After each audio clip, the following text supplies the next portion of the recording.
2026 yilgi Ferrari S90 bu faqatgina superkar emas, balki Ferrarining kelajak haqidagi qarashlarini ifodalovchi texnologik asardir.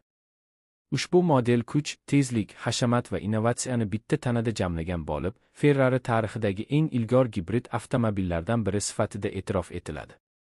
2026 yilgi versiya avvalgi S90 Stradale platformasiga asoslangan bo'lsa-da, ko'plab muhim yangilanishlar bilan yanada mukammallashgan.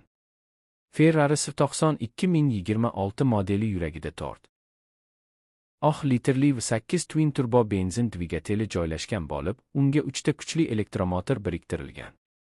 Ushbu ilg'or gibrid tizim umumiy hisobda qariyb 1000 ot kuchiga yaqin quvvat ishlab chiqaradi.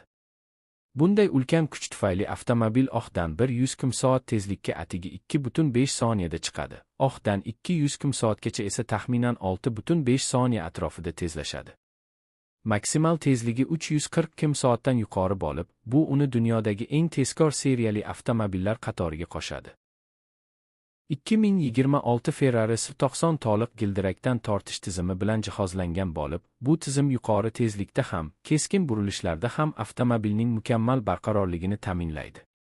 Old gildiraklar elektromotorlar yordamida harakatlanadi, orqa gildiraklar esa V8 dvigatel bilan boshqariladi. 8 pogonali 2 muftali avtomat uzatma viteslarni chaqmoqdek tez va silliq almashtiradi. Bu esa haydovchiga sport avtomobiliga xos maksimal nazorat hissini beradi. Elektr rejimida Ferrari S90 2026 modeli taxminan 25-30 km masofani faqat elektr energiyasi hisobiga bosib o'ta oladi. Bu esa shahar ichida jim, ekologik toza va yoqilg'i tejamkor harakatlanish imkonini beradi. Gibrid tizim avtomatik tarzda benzin va elektr quvvatini muvozanatlab, har qanday sharoitda maksimal samaradorlikni ta'minlaydi. Tashqi dizayn jihatidan 2026 Ferrari S90 yanada agressiv, past va aerodinamik shaklga ega. Old bamper va havo kirish teshiklari qayta ishlangan bo'lib, havo oqimini yanada samarali boshqaradi.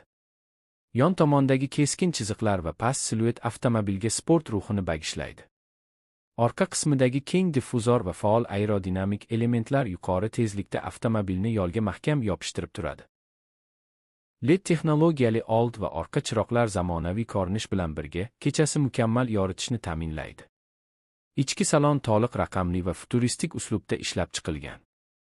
Haydovchi oldida joylashgan katta raqamli displey barcha muhim ma'lumotlarni aniq va qulay tarzda ko'rsatadi. Sport uslubidagi rul gildiragi sensorli tugmalar bilan jihozlangan bo'lib, ko'plab funksiyalarni ruldan qo'lni uzmasdan boshqarish imkonini beradi. Premium charm, alcantara va karbon tolali bezaklar salon ichida haqiqiy Ferrari hashamatini his qildiradi. 2026 Ferrari S90 zamonaviy multimedia tizimi, Apple CarPlay, ovozli boshqaruv va ilg'or haydovchiga yordam beruvchi xavfsizlik texnologiyalariga ega. Tormoz tizimi yuqori samarali karbon keramik disklar bilan jihozlangan bo'lib, hatto yuqori tezlikda ham ishonchli to'xtashni ta'minlaydi. Osma tizimi sport rejimida maksimal qattiqlikni, qulay rejimda esa nisbatan yumshoq haydovni taklif qiladi. Ferrari S90 2026 modeli bu tezlikni sevuvchilar, texnologiyaga qiziqqanlar va haqiqiy superkar ishqibozlari uchun yaratilgan avtomobildir.